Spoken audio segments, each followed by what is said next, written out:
He's helped define what management looks like for small town operators for more than 2 decades. Today on Stories Behind the Door podcast, the founder and CEO of The Storage Manager, Gary Edmonds. Most entrepreneurs build a company, a select few help shape an entire industry. Today's guest on Stories Behind the Door podcast is one of the latter of those. Really excited to have Gary Edmonds join the show. We're going to hop into questions with him in a second. Before I do, I want to give thanks, as always, to the guys at Kiwi 2 Steel, leaders in the industry in self-storage and small bay flex. They help make this podcast possible. If you have any construction projects going on and need steel, reach out to them early and often. They will put their 3 decades of experience to work, helping make sure your project is successful.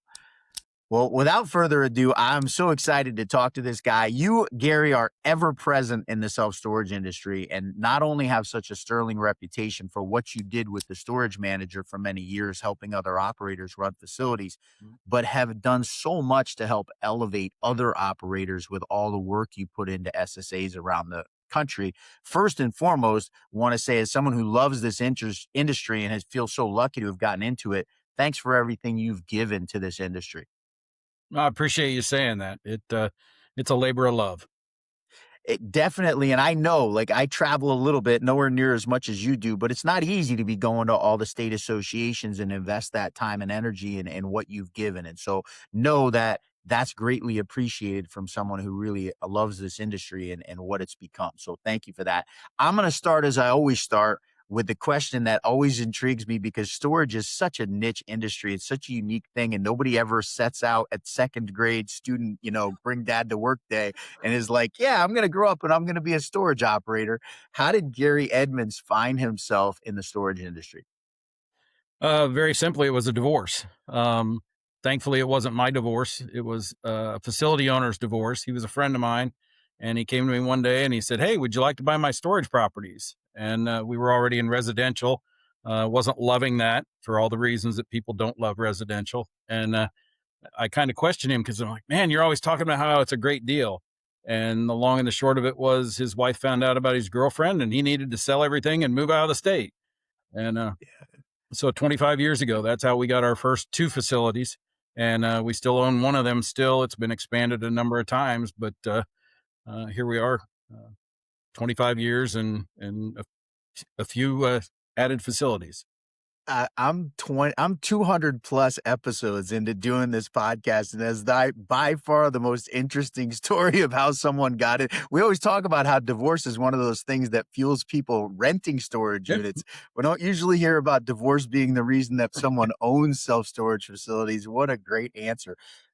Listen, 25 years ago was 2001. Obviously, 9/11 happened that year. It was kind of a changing of the economy in our country, massively influential thing.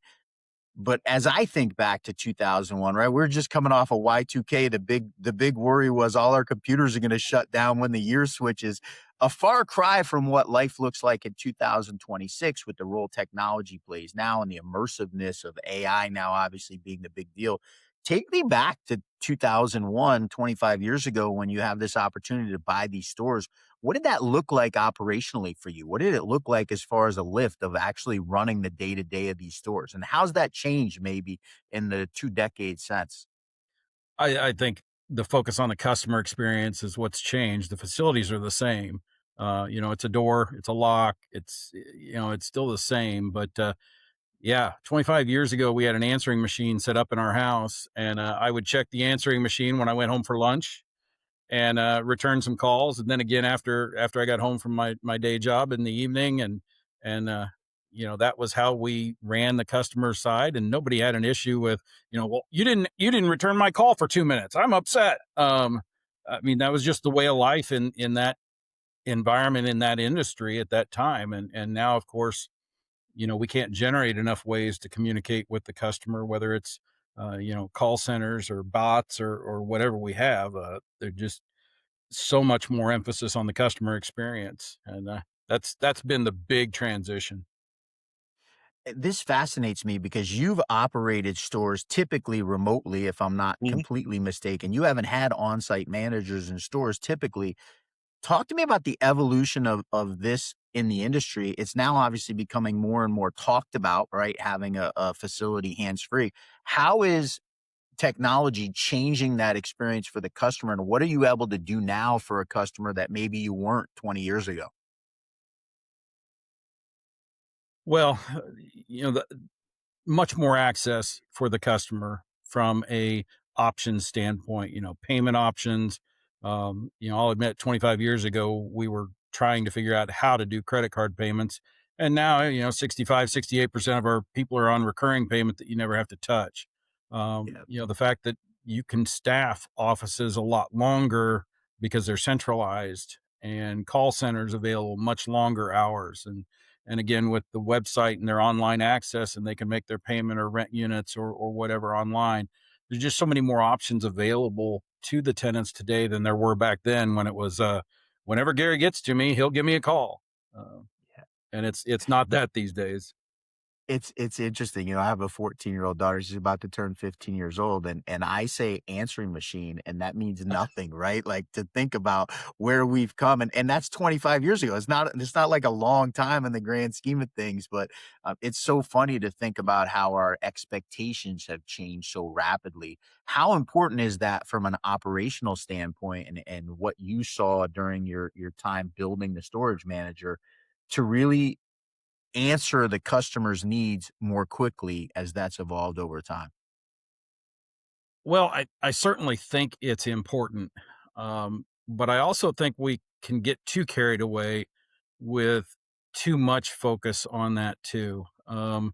There's still some basic fundamentals that have to be, dealt with at storage facilities, and they're not necessarily sexy. They're not glamorous. They're not anything. I mean, at the end of the day, it still takes some basic everyday work to make storage function right. And there was a Yellowstone show. John Dutton said something. I am the opposite of progress. I am the rock upon which progress, halts or something.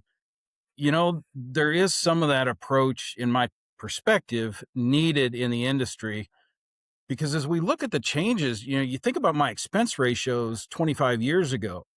Uh, you know, Guessing here, but I'm going to say it was somewhere around 20 to 25%.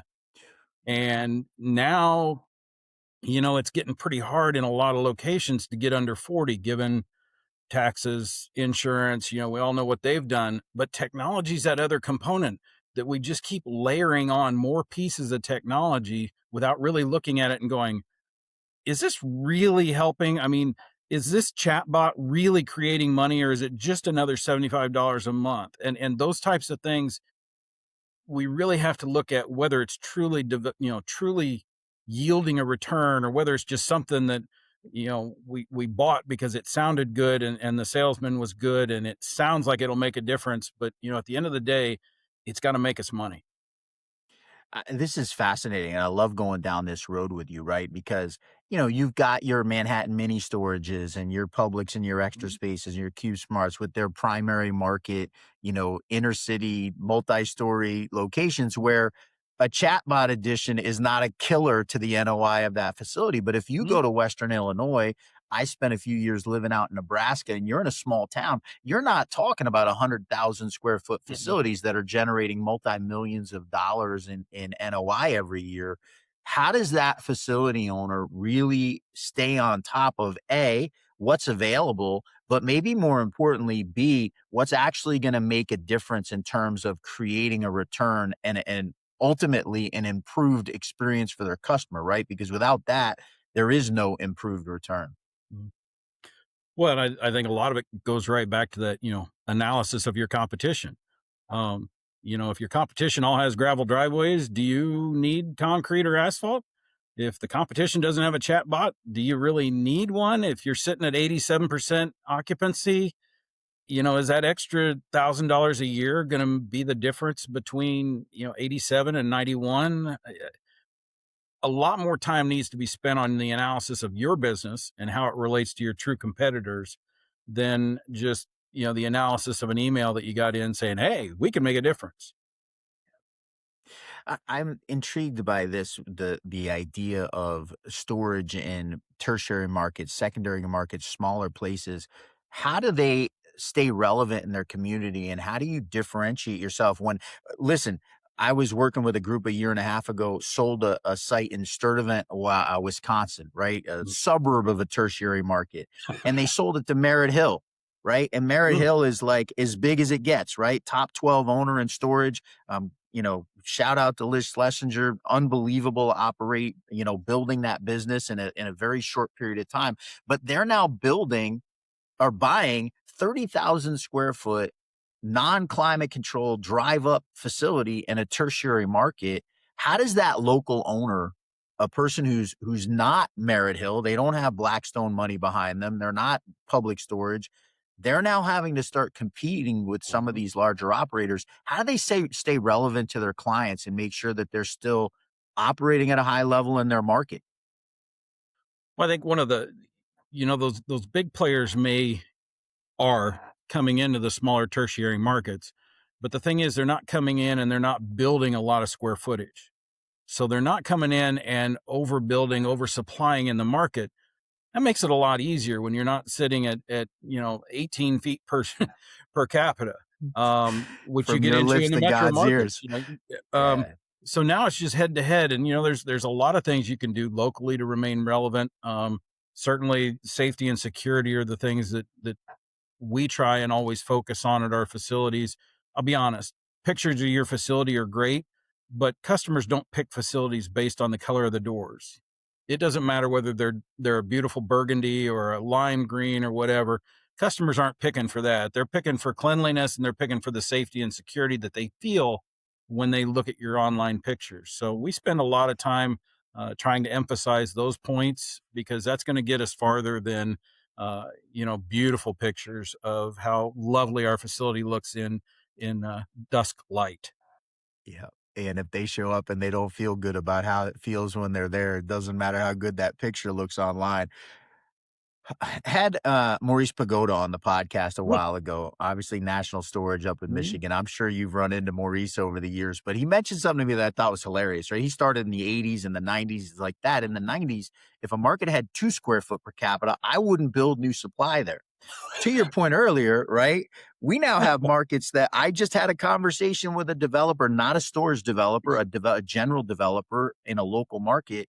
He's got a facility he wants to build storage in. There's 13 square foot per capita in this market. There's Mm. 60,000 people in a 3 mile, and there's an 80,000 square foot facility getting ready to deliver, right? He's going to push the square foot to 18 square foot per capita in that market, right?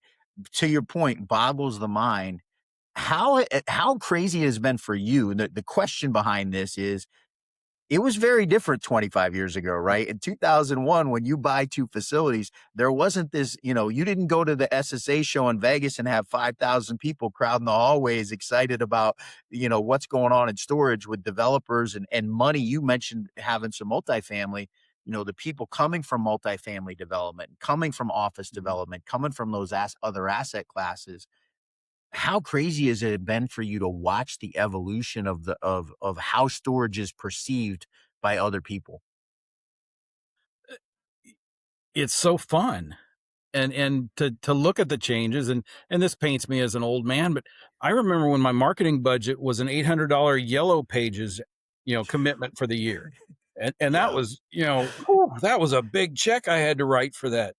Yeah. And your 14-year-old daughter wouldn't even understand what Yellow Pages are. No idea. Never heard of it. Yep. And here we are. It's changed so much, and storage is now and probably always will remain kind of a boring industry. I mean, it's not to those of us that are in it, but from the outside, it's just it's relatively boring. But it's pretty intense when we get into it, and the changes with the square footages and just all the little niches in storage. We don't even call it self storage anymore for the most part. It's just storage because it involves iOS and everything else, and it's just So evolved much. so much. Yeah. It's so fun. The transition to businesses, and, especially Mhm. obviously we know what's going on in the housing market in the last few years. It's Mhm. it's been difficult to say the least for our industry with the lack of movement in the housing market. But we've seen kind of that gap get plugged by higher usage rate among younger people.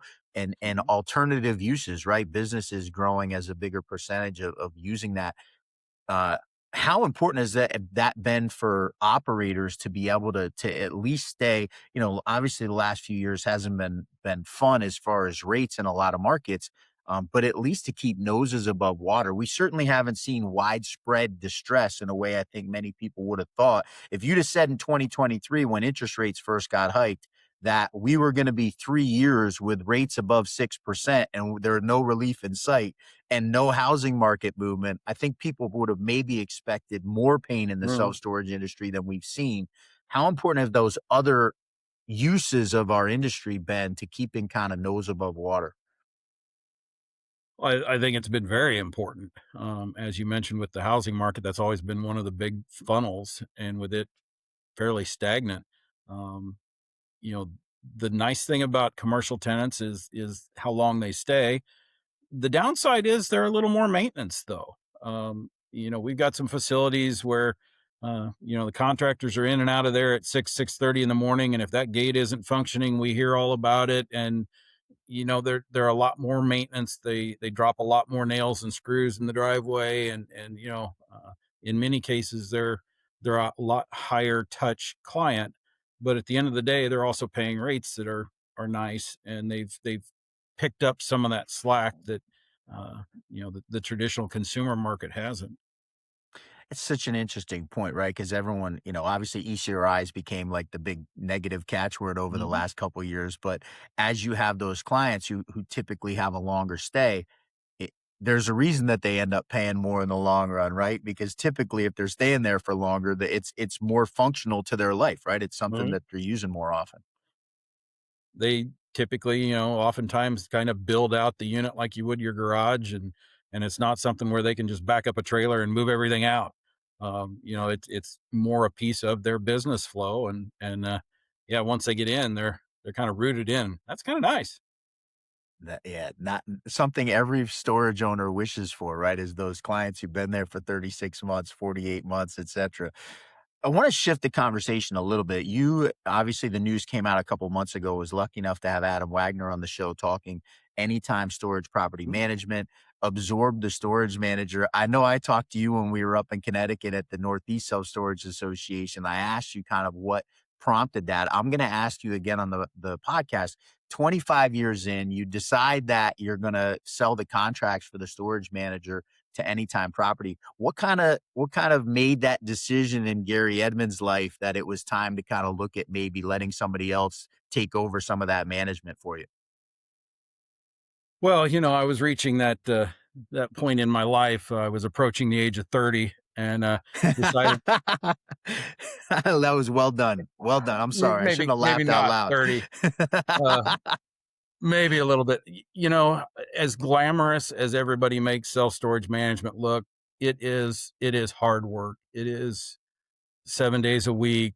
It is truly hard work. And um, we just kind of reached a point in our lives where we were thinking, um, maybe we need to look at somebody else to take this to the next step, because there's also plateaus, and we'd kind of plateaued off with the amount of facilities and the amount of units we thought we could handle, and to go beyond that level was going to require another kind of massive uh, influx of energy, as well as money to get to that scale. And when we started talking with Adam, I thought, this is a good fit. This is a good time for us to remove ourselves from that daily management, daily operations, and be able to focus more on the performance of our facilities.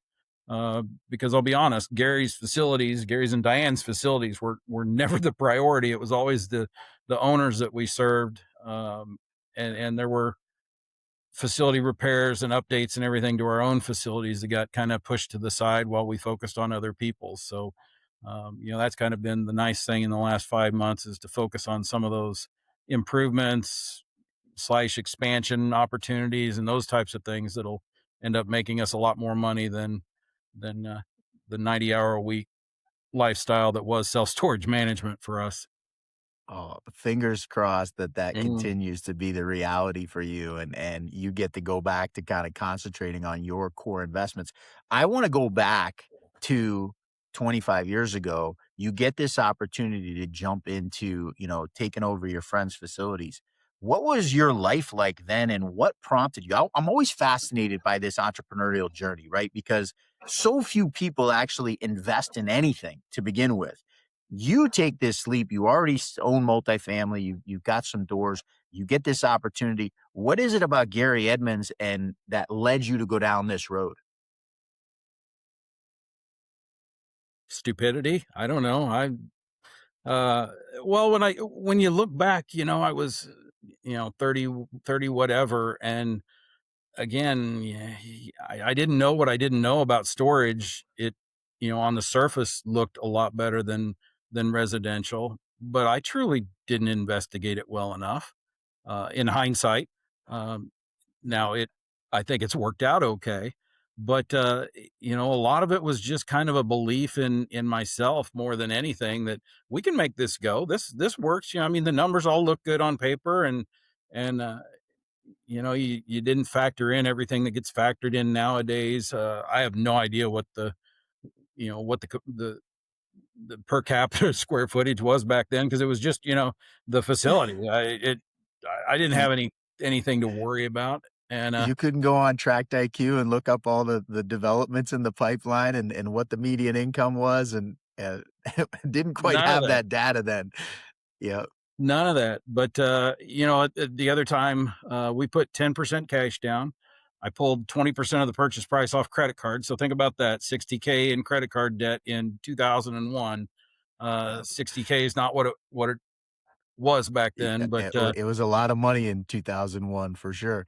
that was a massive belief in ourselves and everything that was going on. And it turns out to be, probably the second best thing I've done in my life besides finding my wife. But a lot of it I attribute to luck. It, uh, there was some luck involved. I wanna go down that road. I was lucky enough to get to talk to Diane for a while when we were up in Mm. Connecticut at the NISA show. How important in what you've been able to accomplish has it been for you to have her by your side? It's meant everything, and I'll be on. Early on, she wasn't as involved in our operations. She had primary responsibility for our daughters and for so much of the home life that we had. But the last 5 or 6 years, uh, she has been so critical to our operation because she has so much more attention to detail, and truly understood each and every facility and how it operated best, and every little detail going on. And I was unfortunately, just the face of the business, which doesn't say much for our business, I guess, in that respect. But I nowhere near the success that we would have been without her, because she was the one that just kept everything rolling. Unfortunately behind the scenes, but she kind of prefers that route anyway. I would say that I had somebody tell me this way back when I first got into television. You either have to be really good looking or you have to be funny looking enough that people remember what you look like. So, got to have one of those taken care of. I can tell you this, when you're at a trade show with the beard you have and the cowboy hat you're always wearing, it's not hard to pick out Gary Edmonds, which is a good thing. I want to transition to that a little bit because I mentioned you are ever present on the scene, and obviously when you're building a management company, you kind of got to be out there and you got to be talking to people. But there's a difference between being out there and talking to people and being at state shows all over the country. What made you make that investment in the time commitment to go? Because you're not just showing up and throwing up a booth and promoting the storage manager when you go. You're constantly on stages, talking, sharing your experience, helping people understand your philosophy on running a great facility. What made you get that involved? I think that's a critical part of who I am and who we should be as a society. I got rooted into Boy Scouts a long, long time ago in my life, and there was a piece of Boy Scouts that's help other people at all times.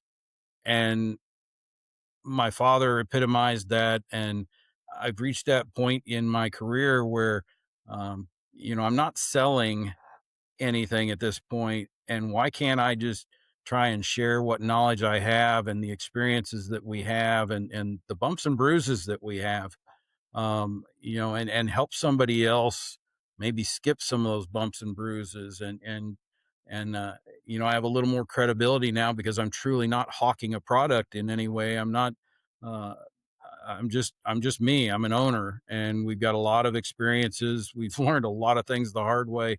And shouldn't that be what we do? Try and help our fellow man out. Um Yeah, from your lips to God's ears, my friend. That mm, gave me chills hearing you talk about it. And quite frankly, one of the reasons I think I've fallen so in love with the storage industry, I mhm, talked about my early career. I lived in Kearney, Nebraska, working at a TV station. The polar opposite of working in the storage industry, right? In storage, people truly work to help you. And I mhm. almost get a little nervous sometimes. Like, is this person really trying to help me, or are they like trying to go through the back door and set me up? It's mind blowing to me. I think about Mike Burnham all the time as one of the earliest people I Mhm, got connected to in the industry, and he was helping us with a project we had in San Antonio, Texas, that ultimately was going to compete with some of his stores, mhm. and like mind blowing to me.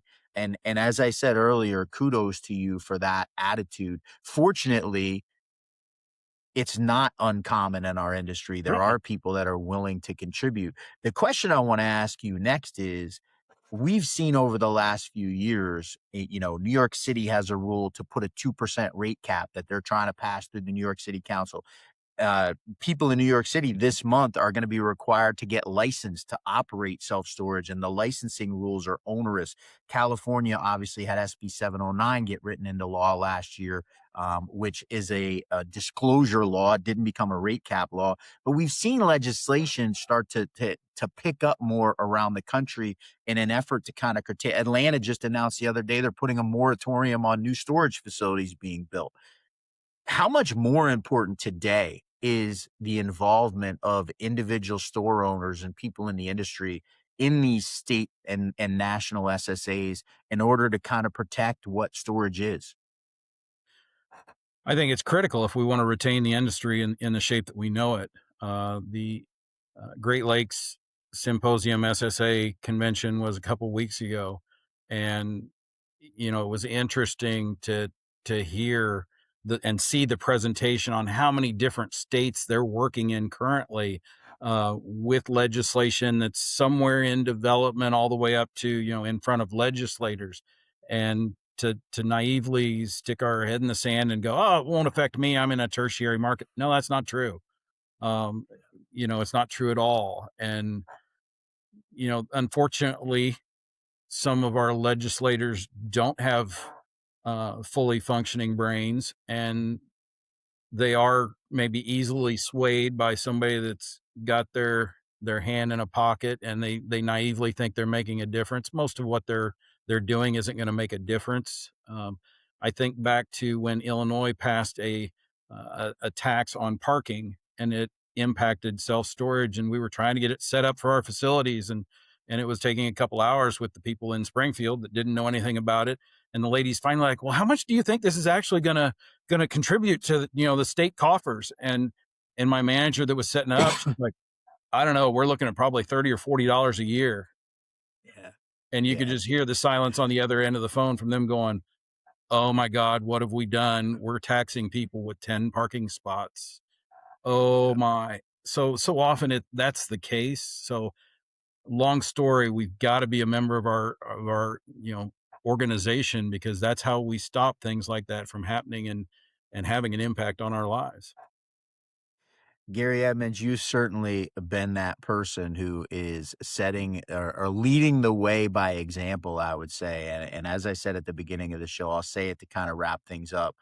It's noticed, it's appreciated, and have so much respect for what you do in our industry. Really glad that I finally got to have a half hour to sit down and have a conversation with you. Very much appreciate you taking some time out of your life to come and share it with me. Nothing better I could have done.